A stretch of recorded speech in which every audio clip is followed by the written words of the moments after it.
Que custo você pagará por publicar fotos? Que custo você pagará pela abertura da sua individualidade e da sua liberdade?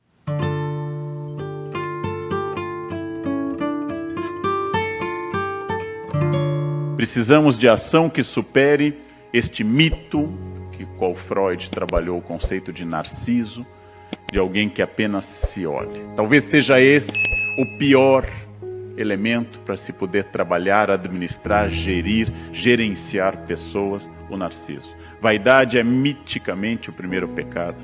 Vaidade é o pecado de Lúcifer. Vaidade é o defeito original da humanidade. Vaidade é uma das coisas mais importantes para a gente analisar. Quem domina seu narciso tem uma vantagem gigantesca sobre as outras pessoas. Quem escuta tem vantagem sobre quem fala. Diz o meu falecido colega Rubem Alves que depois de séculos de oratória, está na hora da arte da escutatória, que as pessoas comecem a escutar. Lanço sempre essa ideia de que em família ou numa reunião, escutar lhe dá uma vantagem muito grande. Vamos pegar um exemplo contemporâneo. Kim Kardashian, que está bem, como vocês podem ver, está bem, muito esforço, muito peito de frango, muito elemento químico, ela está bem, ela está muito bem. Não há nenhuma crítica ao estado dela, pelo contrário. Kim Kardashian passou alguns dias no México no início do mês de setembro. E segundo ela mesma postou, bateu 6.000 selfies durante esse período. 6.000 selfies em 4 dias. Significa que tirando algumas horas de sono, porque durante as refeições e as outras ocasiões ela ficava batendo selfie, tirando algumas horas de sono, essa mulher se dedicou a não ver nada, apenas a ver-se e a publicar. É preciso que vocês imaginem que, do ponto de vista psicanalítico, quem publica muita foto, faz muita foto, insiste em muita imagem, provavelmente deseja que ninguém veja nada. Quando eu falo muito, eu desejo que ninguém me escute. Quando eu grito, eu desejo que ninguém me ouça. Quando eu faço muita foto, eu estou assumindo que eu não estou vendo nada e não quero que as pessoas vejam, de fato, o profundo, imenso vazio, dor e solidão que eu me encontro. Vejam como minha vida é fascinante, que lugares que eu estou visitando. Olha eu batendo foto com gente famosa, olha essa comida. E vejam isso sempre acompanhado do símbolo do potássio, kkkk. Sempre, permanentemente. Ou do meu estado natal, RS. O perfeito oposto ao Rio Grande do Norte, que é o Rio Grande do Sul. Kim Kardashian faz parte, não ela sozinha, mas de todos nós que estamos prestando tanta atenção nas imagens que não estamos vendo mais nada. Nesse ano, mais uma vez, um juiz bloqueou o WhatsApp e obrigou no Brasil inteiro famílias a conversarem uns com os outros. Houve casos de filhos que foram obrigados a trocar palavra com a própria mãe durante o jantar, gente. Chegamos ao ponto de casais conversando um com o outro. Foi um caos nacional, mas passou, já estamos livres desse problema. Tirar uma foto de si num momento que eu considere relevante é algo interessante, eu faço muito isso. Tirar uma foto para que os outros vejam é sinal de que meu narciso precisa do esforço alheio, ele precisa que o outro diga se minha vida vale a pena. Quando eu estou mostrando minha família e minhas viagens, eu preciso que o outro diga porque eu não tenho mais noção se a minha vida vale a pena. Mas significa uma coisa importante que eu queria ressaltar.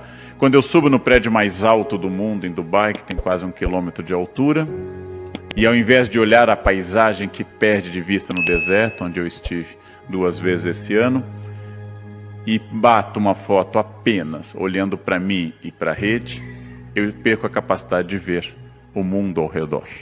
E perco a capacidade do momento. E passo a achar que o importante é isso. Tendo o Rio de Janeiro aos meus pés, uma das mais belas paisagens deste país. dentro de uma imagem bonita de Art Deco, inaugurada em 31, que é o Cristo Redentor, eu coloco o meu rosto na frente de tudo isso. Estou aqui, kkkk, né? Hashtag subir no Cristo, né? Alguma coisa assim. O futuro considerará isso uma doença muito grave, típica do início do século XXI, como foi a tuberculose no 19 ou a peste negra no 14. O selfie será considerado uma doença específica da nossa era e que pouca gente se dava conta de que esse mundo virtual está provocando uma coisa. E lembrem, ferramentas são neutras. Um martelo é uma ferramenta poderosa para bater um prego, ou é um instrumento de homicídio. O martelo é neutro. Pode ser bom e pode ser ruim. A internet é uma poderosa, boa e positiva ferramenta. Eu que fiz minha dissertação de mestrado em máquina de escrever, calculando a margem direita, eu considero o computador uma maravilha. Eu que tinha que corrigir erros com liquid paper e errorex. Eu que tenho esse mantra SDFG, C cedilha LK, JH na cabeça. Eu que fiz provas com mimeógrafo. Eu que dei anos de aulas com retroprojetor. Considero o PowerPoint uma maravilha. Mais prático, mais rápido, mais dinâmico. A técnica é boa. São as pessoas atrás da técnica é que tornam ela problemática. Um automóvel é muito bom. São as pessoas que dirigem que o tornam um instrumento de morte. Então aqui não vai nenhuma crítica à internet, mas à humanidade que a utiliza. Não vai nenhuma crítica a computadores. Não vai nenhuma crítica à vida digital, desde que eu entenda que um amigo digital é um fantasma de fótons e elétrons, que não pode substituir um amigo real.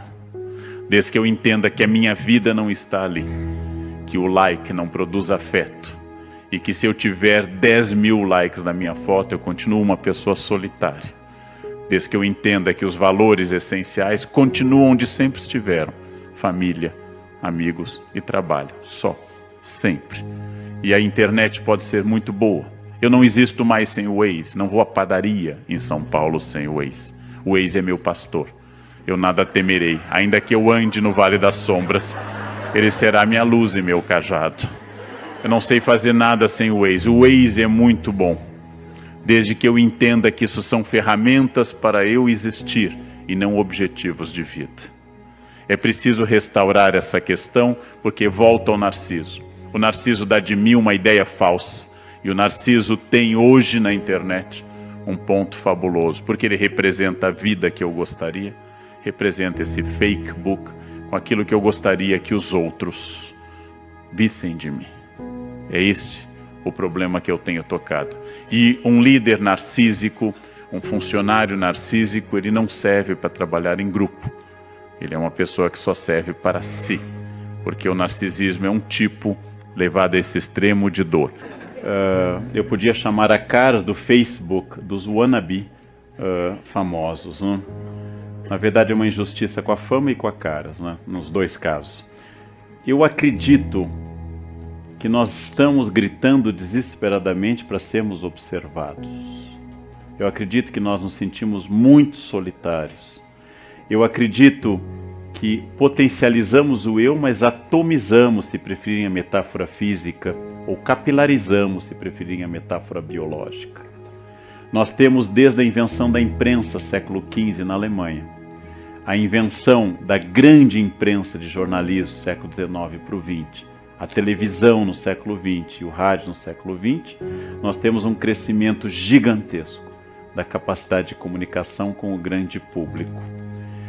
Ainda estamos lidando com estes fatos, mas sem sombra de dúvida, as pessoas estão dando opinião sobre tudo e esse é um bom exercício.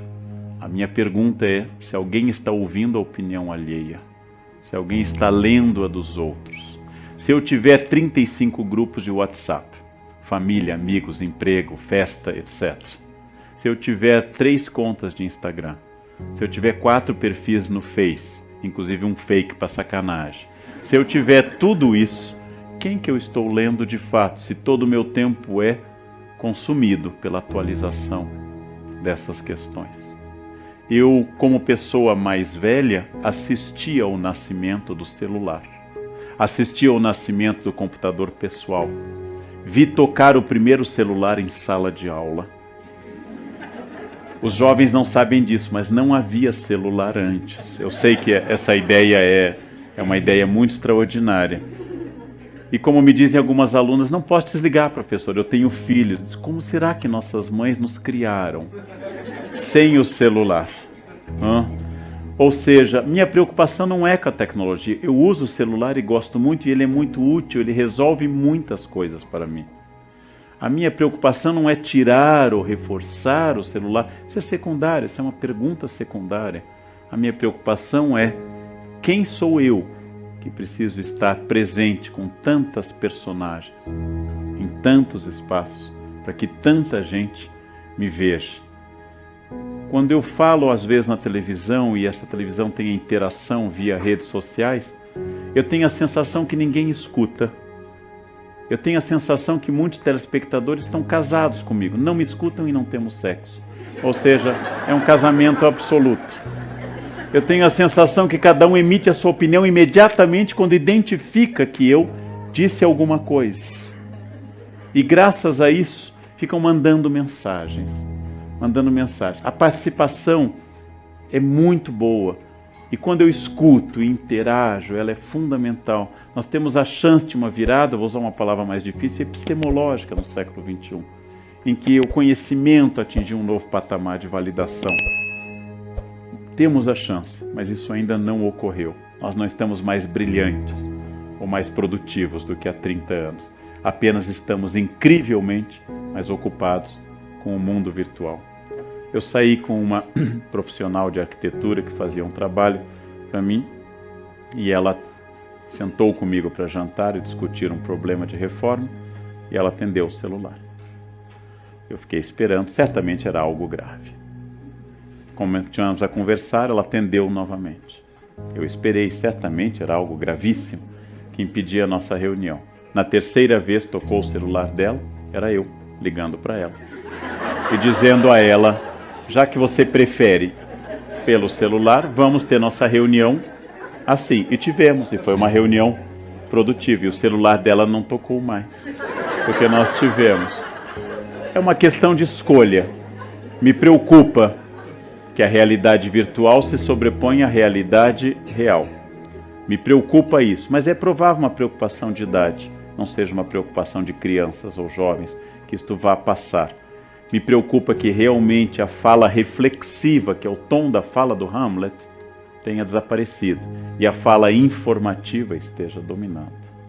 Como diz num filme sobre a dificuldade de Shakespeare, o problema de Shakespeare é que ele nunca diz vai dali para lá. Shakespeare diz, toma das asas de Mercúrio e passa deste ponto àquele outro onde o sol se põe. As metáforas, as interpolações, os adjuntos, os apostos, os vocativos shakespearianos tornam complicada a frase reflexiva, porque a frase reflexiva pressupõe pensar no que eu estou dizendo. E quando eu penso no que eu estou dizendo, curiosamente, eu digo menos, porque é muito mais significativo. Quando eu não penso no que eu estou dizendo, eu digo mais coisas, porque elas perderam o sabor e se tornam como num quilo. Apesar do restaurante por quilo ser uma maravilha, que reduziu todos os alimentos ao mesmo sabor. O chuchu, a vitela, o purê, o milho, a alface, todos têm o mesmo gosto. E se não tem as 11 quando são colocadas as 3, certamente tem o mesmo sabor, as pessoas põem um pouco de cada, como se fizesse qualquer diferença. O frango, o peixe ou a carne, e escolhem a ervilha, como quem escolhe pérolas, uma por uma, e colocam delicadamente no seu prato. E eu fico pensando, é tão sem graça essa comida, que eu tenho que ter muito cuidado ao comer, para me sentir comendo alguma coisa. Ou seja, quando eu não tenho sabor nas coisas que eu vivo e faço, eu multiplico as coisas que eu vivo e faço. E falo mais, e saio mais, e faço mais festas, e tenho mais amigos, e viajo mais, e não paro de viajar, porque como eu não consigo estar comigo, eu quero estar em todos os lugares do mundo, porque eu não tolero estar na minha casa, ou pensativo, Então eu tenho que estar no estresse do aeroporto e visitando. Você foi à Argentina? Fui, já fui a Buenos Aires, já fui a Equador, mas você conhece Salta? Ai, Salta eu não conheço, então vamos a Salta neste momento. Agora eu fui a Salta. E a Patagônia? Você conhece a Patagônia? Não. E Mar del Plata? Ou seja, é uma vida para rodar, rodar, rodar, até que eu fique tão tonto que eu perca a consciência de mim mesmo. Por isso que nós viajamos mais do que jamais viajamos no passado, porque nós não estamos vendo mais nada. E batemos fotos que vão para o computador e não vão ser vistas por ninguém.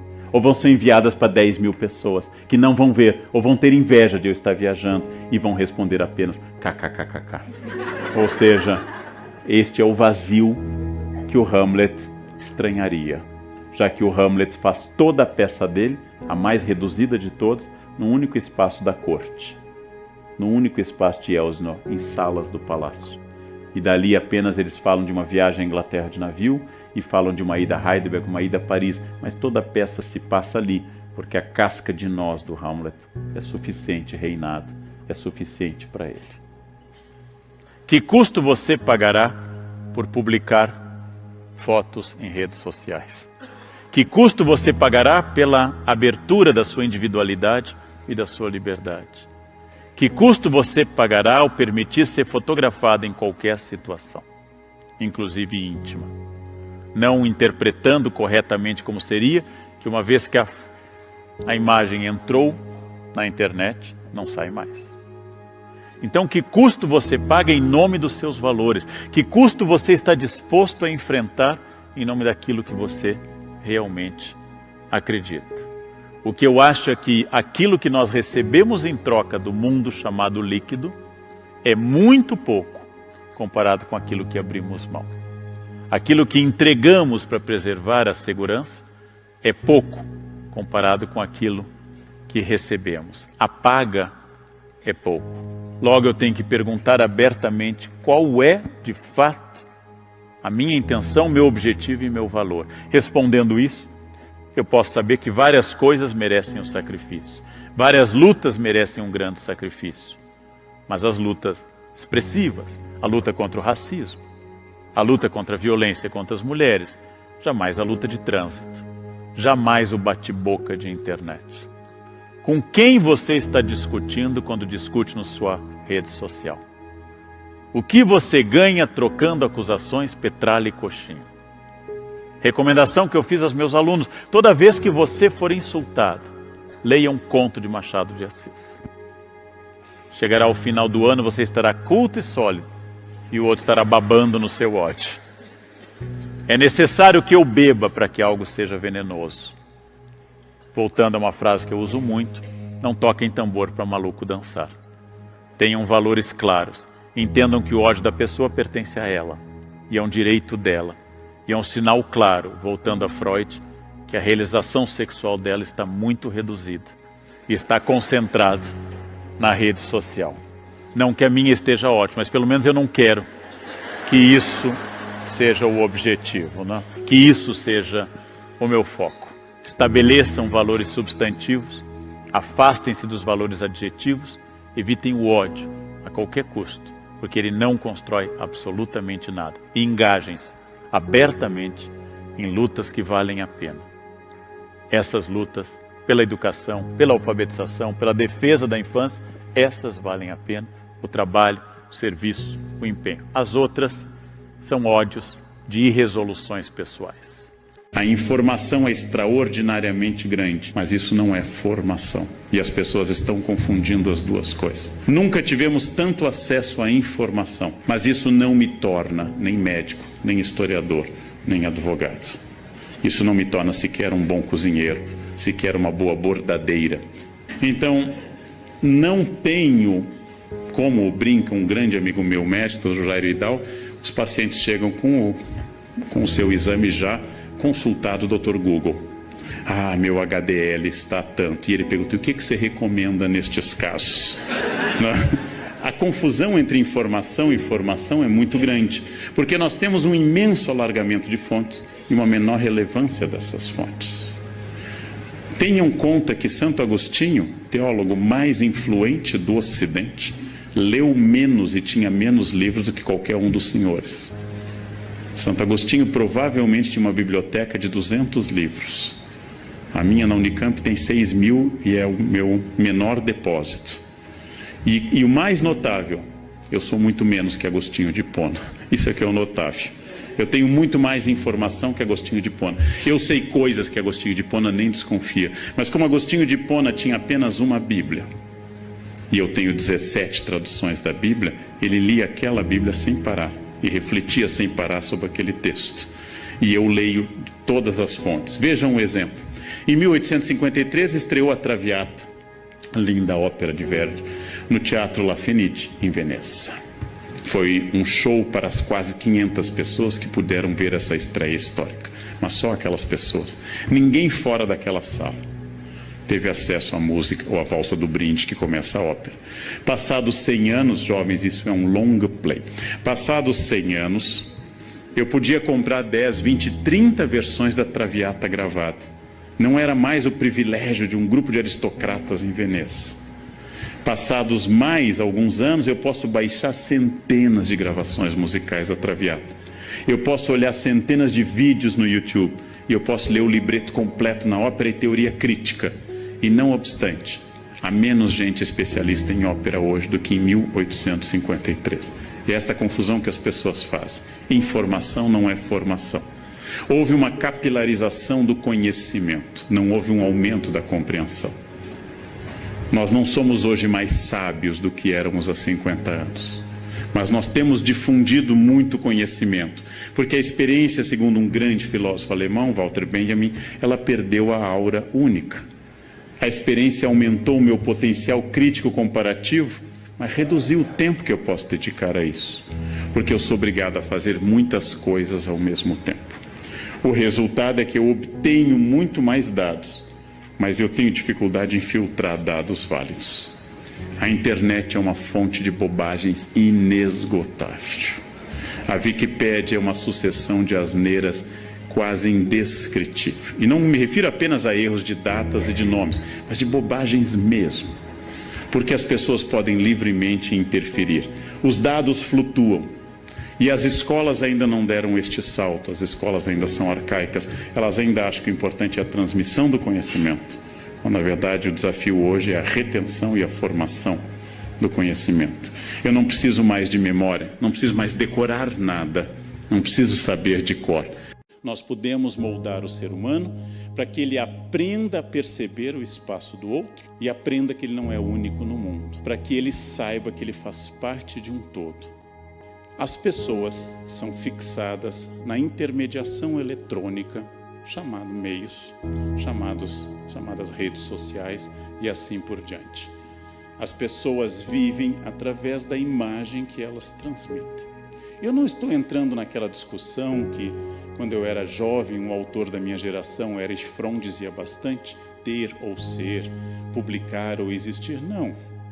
Não é mais superficial quem publica mais fotos ou menos.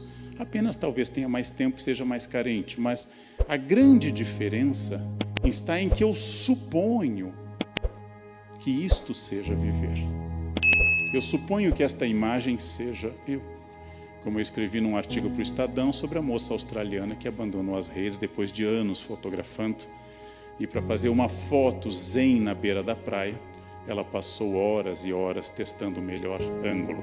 O mundo líquido dissolveu fronteiras. O mundo líquido tornou os valores relativos e introduziu a incerteza entre nós. Ninguém mais tem muitas certezas. Ninguém mais tem uma clareza sobre as coisas. Ninguém mais consegue dizer assertivamente o que é certo e o que é errado. E a identidade de todas as pessoas, farmacêuticos inclusive, médicos, professores e advogados, ela se torna líquida também. Essas identidades eram claras no passado. O simples uso do guarda-pó, do jaleco, o simples uso de um avental caracterizava uma pessoa. Hoje tudo tem que ser conquistado.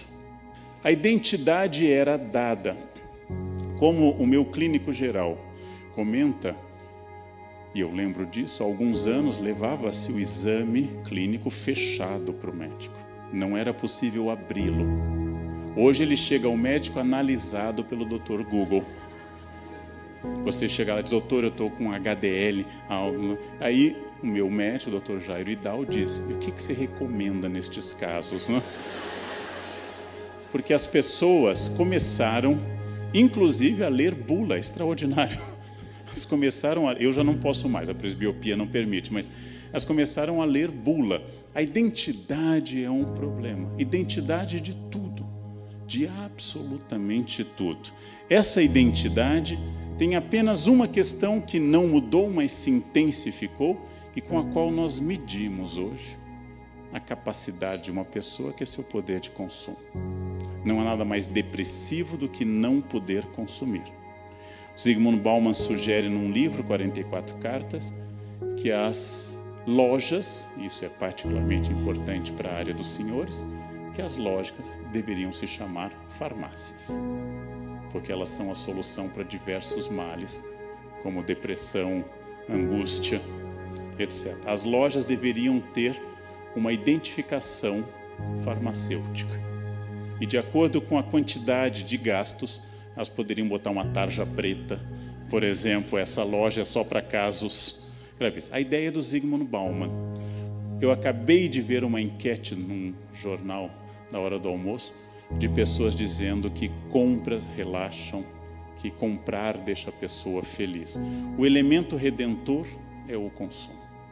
Hoje nós consumimos mais do que nunca, com problemas ecológicos, psicológicos e também financeiros. O Brasil é uma nação, por exemplo, profundamente endividada, especialmente em determinadas categorias sociais. E é muito importante pensar que quando eu chego a este ponto, eu passo a confundir o fim de um mundo com o fim do mundo. Todas as pessoas mais velhas estão achando que o mundo está acabando, porque elas não se adaptam mais a isso. Observem num shopping, observem num prédio, a entrada da escada rolante. O mais velho vai ter 1 minuto de dúvida. Ele mira a escada rolante. Ele se aproxima e dá um pulo, porque ele tem medo da escada rolante. Aquela coisa engole gente, porque ele viu surgir aquilo. Os jovens entram. De fato, a escada rolante provoca problemas às vezes, mas o medo é um sinal de idade. Aquela dúvida na hora de um celular novo, o jovem começa a fuçar. E o mais velho ficou olhando, por que eu troquei o outro? Eu sabia tudo onde estava. Quando eu começo a não ter mais significados no meu mundo, eu começo a estranhar, por exemplo, a necessidade atual, imperativa, profunda de ser feliz. Todos devem sorrir nas fotos. Fotos de pessoas mais velhas, de 50 anos, ninguém sorri. Não era de bom tom um profissional, por exemplo, tirar uma foto sorrindo.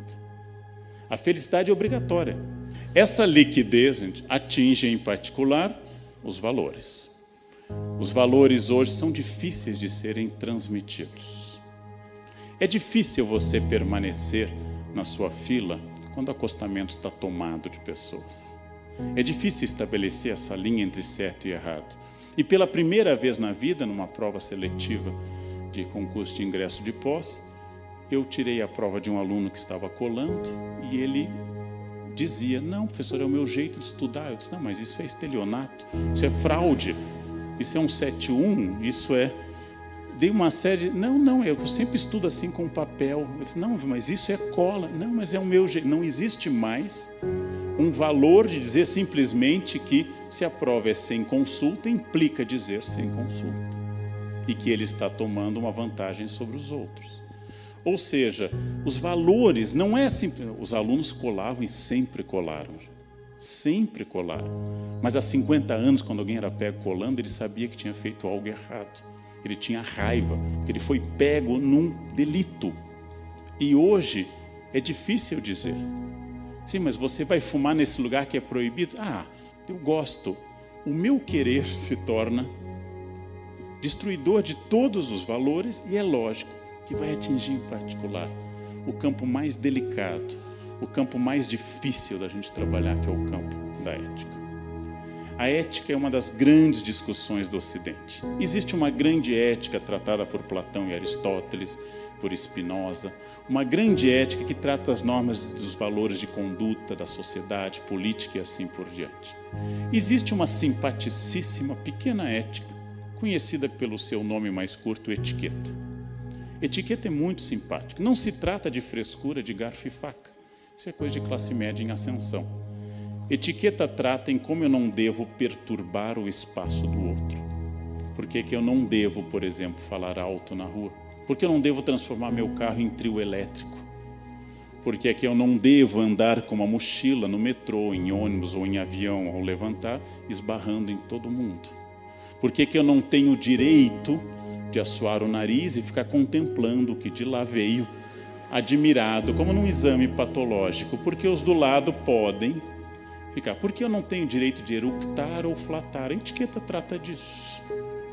Ou seja, ela trata de como eu tenho que respeitar o espaço do outro, através de uma recomendação básica, que é multiplicar as palavras com licença, por favor e muito obrigado. Nós podemos moldar o ser humano para que ele aprenda a perceber o espaço do outro e aprenda que ele não é único no mundo. Nós podemos moldar o ser humano para que ele saiba que ele faz parte de um todo, que ele não é a única pessoa neste planeta. E com isso, ele vai desenvolver um senso ético. Promessa que eu fiz à minha família quando vim para São Paulo fazer pós-graduação em 1987. Ao recebê-los a primeira vez, num apartamento que era de facílima limpeza, porque bastava sentar no meio e esticar a mão que alcançava toda a extensão da área construída, eu disse: a cada ano que vocês me visitarem, eu estarei melhor. E foi verdade. Considerando o ponto de partida, não foi um grande esforço, mas a cada ano eu estive melhor. Eu não estou competindo com bilionários, nem com pessoas na lista da Forbes. Eu estou competindo comigo mesmo. E estar melhor não é estar morando num lugar maior. É saber mais, continuar tentando manter o meu corpo funcional, que é o que a gente pode ter, e tentando achar novos horizontes. Quero contar brevemente como funciona essa estratégia para mim. Há 2 anos, reuni a equipe do meu escritório, então um ambiente físico, hoje não tenho mais um ambiente físico, a pandemia acabou com isso, e disse: nós estamos bem? Voz unânime da equipe: muito bem. Temos palestras marcadas para 2 anos. As editoras lutam pelo direito de publicar um livro seu. Tem convites variados. Então estamos no apogeu, estamos. Mau sinal. Isso é um pressentimento do início do fim, eu disse. Se nós estamos aqui, isso é a lua de mel. Depois vem as bodas de prata, de ouro e assim por diante. É hora de reinventar tudo. Onde eu posso crescer? No Brasil talvez não, vamos para o exterior. Vamos preparar para o ano que vem uma palestra em inglês muito boa, uma em espanhol muito boa. Vou publicar em inglês e espanhol para acompanhar a palestra um livro.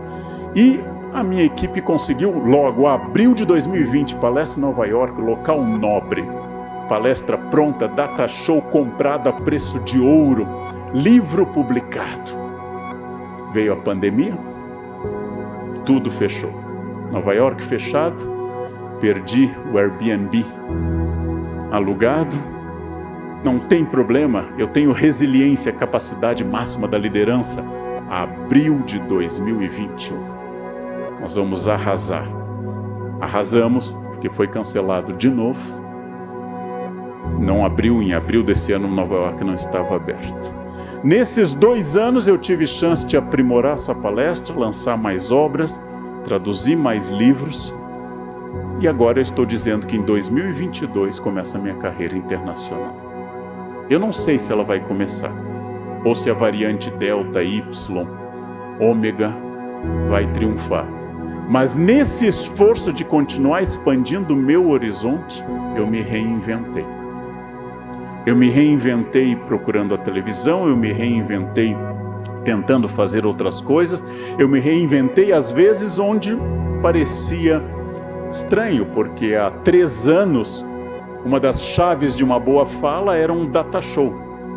E hoje que as pessoas estão com fadiga de Zoom, isso é uma doença diagnosticada, fadiga de Zoom, já está na lista psiquiátrica americana, As pessoas não querem mais telas, elas querem ver o rosto, elas estão com saudades de rosto, de contato olho no olho. Então a todo instante eu tive que reinventar tudo isso. Como no ano passado, tive que consultar especialistas para saber como eu iluminava uma live. Ou seja, todos da minha família entre 14 e 18 anos, que nasceram com esse dom de nativos digitais e que ficavam então explicando para mim, explicando como funcionava isto. E agora eu me sinto desafiado a fazer novas coisas cada vez mais. Eu não contei isso para parecer um case de sucesso. Eu contei isso para parecer o que é, que eu preciso continuar me reinventando. O sucesso é um péssimo conselheiro. O sucesso leva a tranquilidade. Todo mundo que está feliz engorda. E quando separa, emagrece, porque volta ao mercado. Aí que vai testar o derivativo. Ou seja, a volta para o mercado é um desafio físico. Quando você está tranquilo em casa, você começa aquele processo que vai atacar seu próprio casamento. Por que botar uma roupa de baixo boa? Estamos só nós em casa? E a pergunta que eu faço, então, para quem você vai colocar a roupa boa? Não. Por que é que você vai usar a pior roupa em casa e vai guardar a roupa melhor quando visitar pessoas estranhas? Por que é que a louça boa só vai descer quando tiver visita, se nós somos as pessoas mais importantes dessa casa? Por que é que você vai guardar para estranhos o que deveria ser dado à família? Uma pergunta que eu faço muito na minha casa. A todo instante tem que pensar o que é valor, o que é prioridade, porque o líder de hoje, além de ética, é quem estabelece normativas e valores. E o líder ensina pela reunião, o líder ensina pelo ofício, pelo memorando, pelo e-mail, mas ele ensina sempre pela postura. Eu dou aula quando eu explico algo aos meus alunos na pós-graduação, mas eu dou mais aula quando eu converso com eles. A maneira de eu utilizar a língua portuguesa, o contato que eu tenho, a gentileza, todos esses fatos são uma aula do que a gente chama de currículo oculto. Assim como eu estranharia um personal obeso, um médico pneumologista fumante, assim como eu estranharia um psicólogo desequilibrado, eu estranharia um líder que não fosse o símbolo de tudo aquilo que ele quer para o banco ou para a empresa. O símbolo do momento que ele entra, porque não é possível supor que se esse líder não respeita o porteiro, que ele tem qualquer sensibilidade humana. E se ele não tem sensibilidade humana, que liderança é esta? Porque respeitar quem é mais forte que você não é ética, é bom senso. O cara tem 2 metros, 110 quilos, é faixa preta, pisa no meu pé e digo, não foi nada. Isso não é ética. Isso é segundo a lei de Newton. Massa maior, massa menor. Eu testo a ética e os valores quando eu vejo como é que você trata o porteiro, a moça do café. Este é o início de um processo.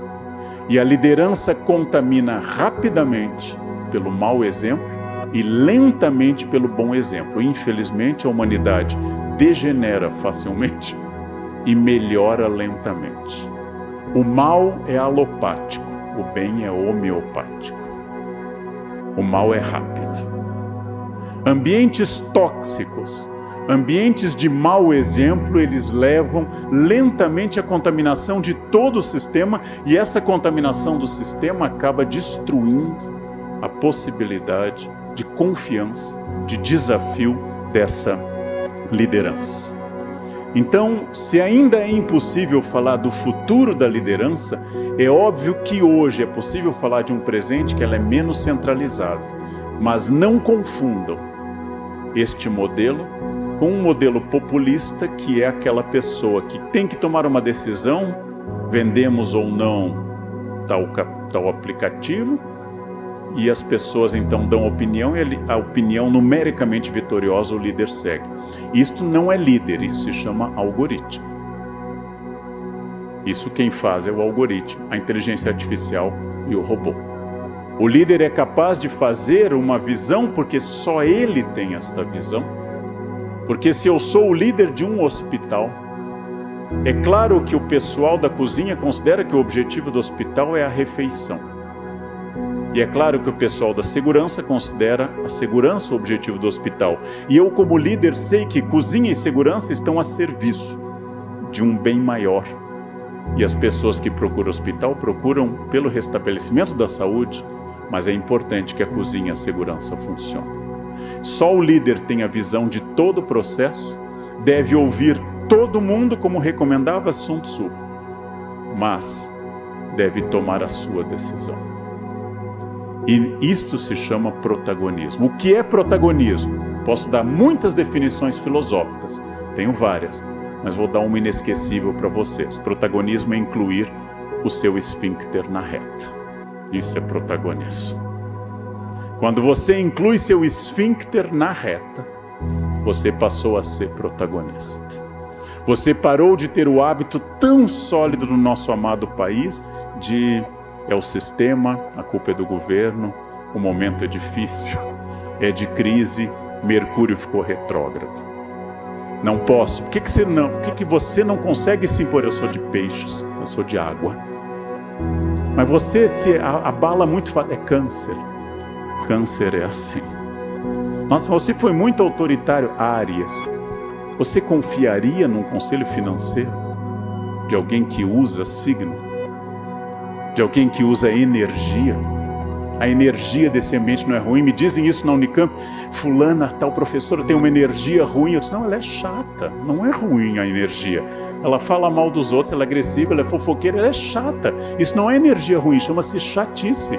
Basta se afastar dessa pessoa, recomendar que ela procure um psiquiatra, um amante, alguma coisa. Alguma coisa que vai resolver aquele homem chato, aquela mulher chata. Ou seja, não é energia.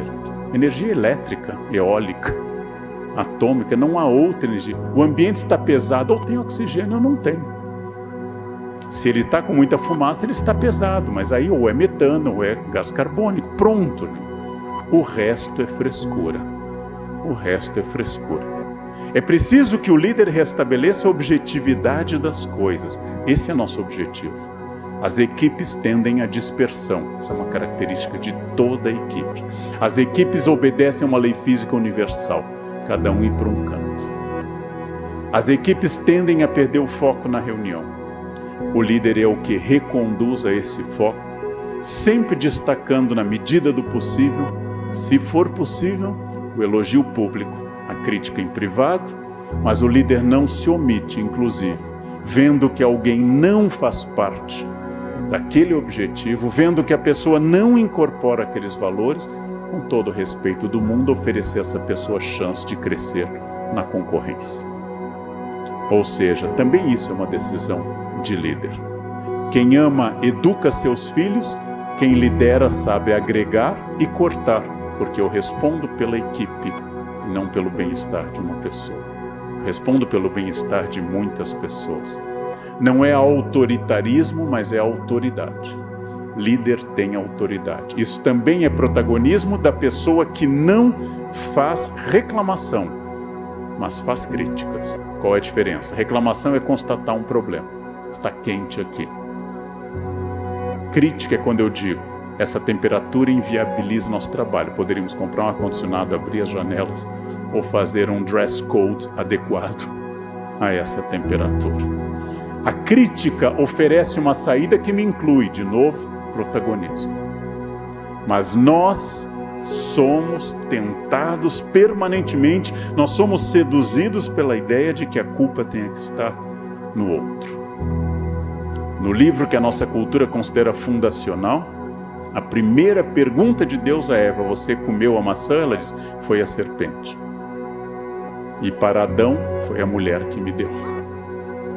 A primeira intervenção de Deus na relação da sua empresa recém-criada, com 2 funcionários educados ali dentro, não tem processo externo, formados ali dentro.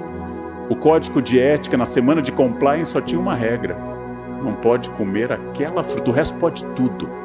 Pode tudo. A família perfeita, gente, sem sogra, sem cunhado, sem genro, sem nora. Só os 2 eternamente jovens, só com uma regra, criados por Deus à perfeição. Fizeram a semana de compliance, terminaram, foram, comeram um fruto. Nós somos descendentes deles. Onde houver humanos, há erro. Onde houver humanos, há surpresas, porque nós somos randômicos. Ao contrário das abelhas, ao contrário das formigas. Abelhas e formigas são animais perfeitamente adaptados que obedecem 100% ao instinto e ao código genético. Nenhuma abelha operária amanhece com instinto republicano. Vamos derrubar essa rainha vagabunda que só dilapida o tesouro da colmeia. Abaixo o zangão, viva o poder das abelhas. Não existe feminismo entre as abelhas, não existe socialismo. Não existe liberdade, não existe dúvida, não existe crise, não existe insônia, porque ela só tem uma tarefa. A mesma tarefa que faz o salmão procurar o rio que ele nasceu, que faz a abelha colher o pólen, que faz a formiga cultivar os fungos que alimentam o formigueiro.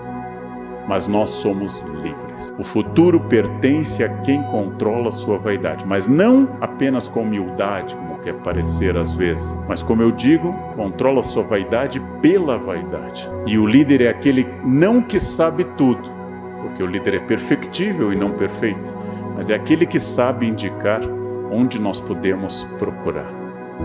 Cercar-se de boas pessoas, não temer capacidade. Líderes que temem capacidades da equipe são líderes ruins.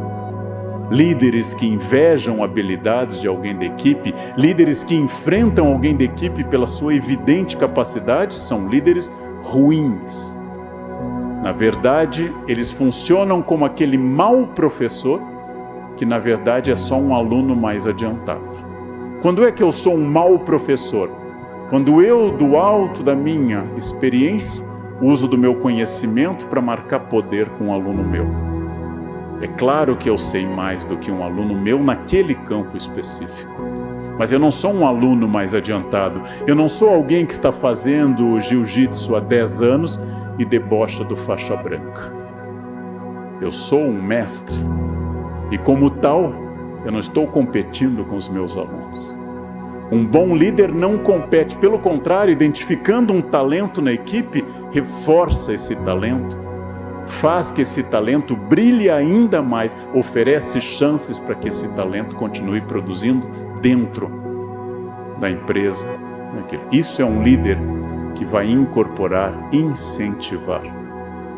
A coisa mais difícil para lidar, em casa ou em empresa, é com a nossa vaidade. Vaidade é o pecado mais original de todos.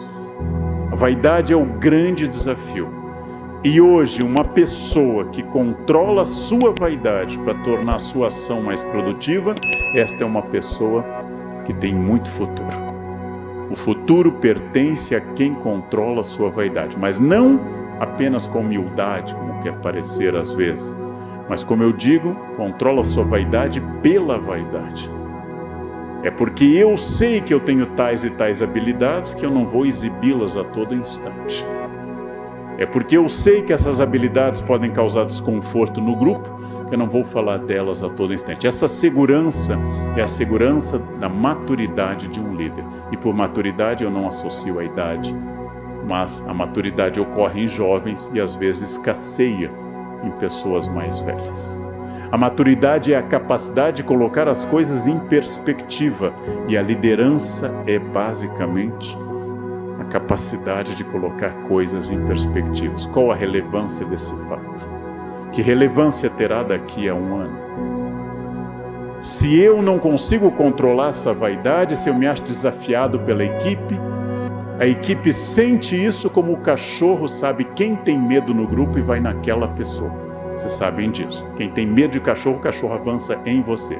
odeia barata, você sabe que a barata voadora vai chegar sobre você. Sobre você. Minha mãe odiava cabelo na comida, encontrava em Paris, em Nova York. Eu não procurava cabelo em lugar nenhum, nem em mim, nem na comida, não encontrava nunca. Minha mãe odiava e achava cabelo, tufos de cabelo nos restaurantes 5 estrelas do planeta Terra. Alguns chamam isso de karma. Aquilo que você teve, lhe acontece. O líder não pode ter medo da sua equipe, deve conhecer, somos todos seres humanos, e quanto mais eu conhecer minha equipe, mais e mais, eu vou poder extrair o melhor de todos. E o líder vai formando novas lideranças, o líder vai estimulando novas lideranças que possam assumir grupos menores e com o tempo até cargos maiores, porque o líder cresce com os liderados. Eu estou apontando um modelo ideal de líder, eu estou apontando um modelo ideal de comando, que naturalmente, na prática, ninguém tem todas essas virtudes. Ninguém é perfeito, mas todas e todos aqui, sentados aqui ou acompanhando via internet, são perfectíveis. Perfeito, do latim perfectum, é feito até o fim. Ninguém chegou ao fim aqui. Ninguém chegou até o fim. O fim, a última experiência, a experiência mais decisiva é a morte.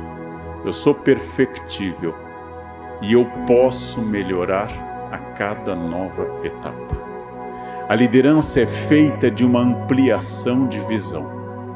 Se você lembra de um fato há 5 anos em que você perdeu o equilíbrio, teve uma discussão no trânsito, teve uma discussão no trabalho, em família, e lembra com vergonha disso, porque você teve uma overreaction a uma coisa pequena, parabéns, você cresceu. A vergonha é sinal de uma consciência que você tem hoje.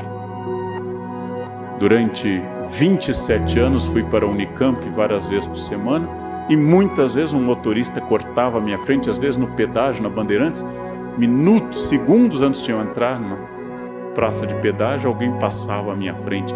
E às vezes, atacado de alguma fúria, possuído por algo, o motorista baixava o vidro e mostrava o dedo do meio.